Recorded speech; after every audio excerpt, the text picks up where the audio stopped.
Gente amada, gente querida, paz do bom mestre, tudo bem? Passando aí rapidamente, né, para gravar-lhes mais um pão diário, só para variar, mais uma vez na estrada, e graças ao bom Deus, né? Se não fosse a boa mão de Deus, nós teríamos muito o que temer. Vamos para lá, vamos para cá, vida bastante corrida, mas sempre escondido em Deus. Aí estamos agasalhadinho aí com o moletom, porque realmente está bastante frio, né? Está aí dias bastante gélidos aqui no sul do nosso país. Mais uma vez e mais uma empreitada a fim de levar uma palavra, a palavra do bom Deus. E isso nós fazemos quase que diariamente. E é sempre uma alegria, é uma honradez poder falar de Jesus. Se alguém quer valer-se de outro método para trazer as pessoas a Cristo, está fugindo do método que alguém chama de método tradicional, convencional. É um método que eu nominaria como o método usual do Senhor Jesus. Só uma reflexão rápida aqui. Jesus disse, e como sempre, ele sempre tem razão. Jesus disse-nos: quando orares, não se orares. Entra no teu quarto, lembra disso? Fecha a porta do teu quarto. E o teu pai que te vê em segredo. Uma vez perguntaram a um grande evangelista por nome de Reinhard Bonker. Perguntaram a ele: Reinhard, o que é errado falar a Deus em oração? E ele disse: não há nada de errado que você possa falar em oração. Errado é você não falar em oração. Repito, perguntaram-lhe: ao orar, como orarei de maneira equivocada, errada? O que é errado orar a Deus? E ele disse: errado é não orar. E ele argumenta os salmos. Abra o seu coração, observe os salmos, conte a ele.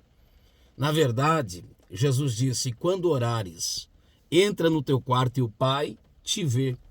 Não é interessante que Jesus não disse o Pai te ouve? Jesus disse o Pai te vê. Então, mais importante do que o que você fala, até porque o Salmo 139 você conhece. Lembra que diz Salmo 139? Você lembra, né? Antes que haja em mim palavras. Aliás, o que direi ao Deus que tudo sabe? Que novidade contarei ao Deus onisciente e presciente? Então, o que darei ao Deus que tudo tem? Ele sabe de tudo antes de eu dizer qualquer coisa a ele. Mas assim, vamos lá. O Pai que te vê, o ideal não seria o Pai que te ouve? Então, mais importante do que aquilo que você fala é o fato de você ali estar. Então, oração não é uma troca de favores. Oração não é um boleto que se paga. Como por muito tempo a gente ouviu alguém dizer: eu preciso pagar o preço. Estar com a pessoa que amo não é um preço, é um deleite. Para mim não é um preço, né? Estar ladeada a minha esposa, ladeada a minha filha, ladeada a meus pais, minha irmã, enfim, ladeada aos meus amigos. Estar junto às pessoas que amo é um prazer, é um deleite. E se eu sentar para conversar com eles e apenas ficar trocando informações, dando relatórios apenas, não que eu não os faça. Eu estou falando que se a nossa relação, se a nossa conversa, se o nosso diálogo ficar só nisso, então na verdade é um diálogo extremamente profissional, superficial. Às vezes a gente conversa fiado.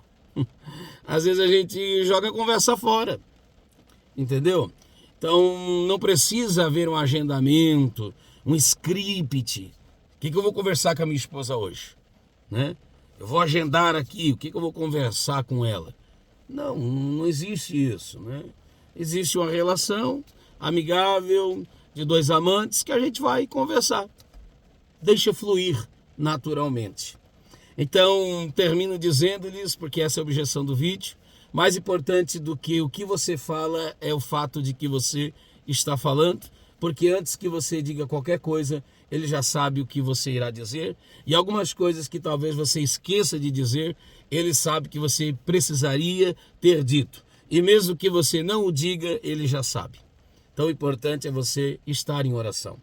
Eu vou lembrar-lhe apenas uma passagem bíblica, poderia falar de tantas outras. Poderia falar, por exemplo, de Jonas. Lembra de Jonas? Deus o comissiona a fim de que ele fale no público. E ele tenta desviar-se de Deus. Ele tenta fugir de Deus. Talvez ele esqueceu, né, dos Salmos. Esse mesmo que citei. Para onde fugirei eu da presença do Deus que está em todos os lugares? Se eu subir, se eu descer, aonde quer que eu vá, o que quer que eu diga, tu já me vê, tu já sabes. Enfim, Jonas esqueceu disso. Prega onisciência de Deus e acha que Deus não sabe desígnios de seu coração.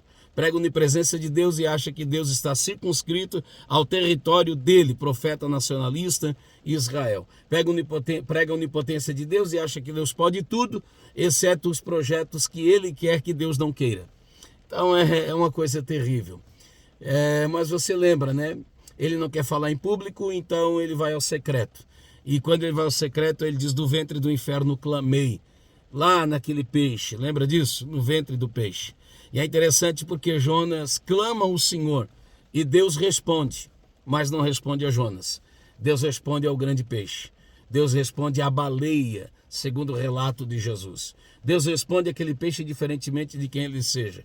É um cachalote, é um grande peixe, não interessa. Deus fala ao peixe, ao invés em resposta ao profeta que está no ventre do peixe. Então Deus fala às circunstâncias, e as circunstâncias são as respostas de Deus à minha oração. Talvez você, ao orar a Deus, não ouça audivelmente sua voz, mas olhe em redor. Será que Deus tem me ouvido? Olhe em redor. Está te faltando alguma coisa? Olhe em redor. Você não está vivo? Olhe em redor. Acabou a esperança de eternidade? Olhe em redor. Abra os teus olhos. Veja. Lembra que Deus disse a Moisés? Por que clamas a mim? Somente vede, calai-vos e vede o livramento do Senhor. Em outras palavras, fecha a boquinha e abre os olhos. Olhe em redor. Veja o que Deus já fez. Como a gente canta, quantas bênçãos, conta quantas são. Recebidas da divina mão. Uma a uma, diz-as de uma vez. E tu vais ver com tanta surpresa o que foi que o meu Deus já te fez. Agora vamos lá, rapidinho. Além deste, falei aqui, né, do Jonas, que Deus não fala a Jonas, mas fala ao grande peixe a respeito de Jonas. E o grande peixe, diferente do Jonas, que não ouviu, ele atendeu e ele foi cumprir, diferentemente do Jonas que não queria fazê-lo. E imagine, né, se Jonas fosse relatar o que o trouxe até ali. Então, mais importante do que aonde você chega é quem te traz aonde você está. E ele chegou aonde? Em segredo, na oração, porque esse é o propósito, é esconder-se em Deus. Agora escute, você lembra do Samuel, quando recebe por ordem divina e a casa de Jessé, o belemita?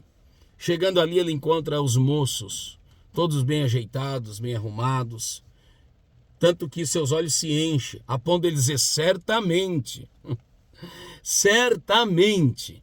Essa oração ele fez aqui, no silêncio, porque o segredo da oração é oração em segredo. Repito, segredo da oração é oração em segredo. Samuel nem pode orar deste modo, mas ele pensa, e o pensar dele é uma oração para Deus. Certamente, e Deus o responde de imediato. Ele nem pede que Deus o responda, mas Deus já o responde. Não te iludas, o Senhor não vê como os teus olhos veem. Olha que interessante. O Senhor vê de uma maneira tão diferente que aquilo que você não enxerga, eu já tenho visto. Você está olhando para o homem estereopático, para o rótulo, para a embalagem, para a aparência, mas eu conheço na essência. Você está olhando para o supostamente ideal, mas eu estou olhando para o não aparentemente, mas eu estou olhando para aquilo que concretamente é o real. E o real não está aqui. Está onde o real? Está no secreto. Está lá, atrás das ovelhas de seu pai, entre as malhadas. Está lá, cuidando dos ovinos, cuidando das ovelhas. Está lá, não está aqui não. Sabe onde estava Davi? No secreto. Talvez poderíamos aqui conjecturar e fazer um paralelismo e até mesmo dizer que quanto aqui estavam seus irmãos no público, orando como aqueles fariseus que faziam, indo em público e aparentando, lá estava o Davi no secreto. Lá estava o Davi no secreto e o Pai o viu. Então, irmão, em nome de Jesus, descansa a tua alma, sossega o teu coração. o Pai te vê. E Ele te vê de uma maneira diferente que você mesmo vê-se. E Ele te vê de uma maneira diferente que os homens te veem. Então, em nome de Jesus, não deixe de orar. Não deixe de orar, ok? Não sei se essa fala está exatamente correta, porque Tiago diz que a gente ora pouco e o pouco que ora como não convém. Mas eu entendo que ali o problema não é a oração falada propriamente dito, mas o propósito do coração, foi o que o Tiago disse. Vocês oram de uma maneira indevida, porque com propósitos descabidos. Mas enfim, eu fico com a frase de Reinhard Bonker. Não há nada errado na oração. Errado é não orar. Então ore a Deus. E escute, Jesus disse, esconda-te na oração e o Pai te vê. Graças a Deus por isso, porque Ele vê um cego que não o vê. Então os meus males, as minhas deficiências não são projetadas para Ele. As minhas limitações não são projetadas para Ele. Eu posso orar a Ele em crise, porque eu que oro estou em crise, mas Ele que me ouve e me vê não está em crise. Deus não está em crise. Deus não está em baixa. Ele está sempre em alta. Então, una a tua limitação com o recurso ilimitado do Eterno. Alguém já disse que a oração nada mais é do que o respirar, o transpirar da alma. Faça isso no nome bendito de Jesus. Ore ao bom Deus. Vale a pena, é compensador, é necessário, é preciso e é a coisa mais gloriosa que alguém pode fazer. Relacionar-se com alguém, conversar com ele. Como diria a Madre de Calcutá, quando perguntaram-lhe o que você diz em oração, ela disse, eu o ouço falar. E o que é que ele te diz? Ele ouve aquilo que eu tenho para dizer.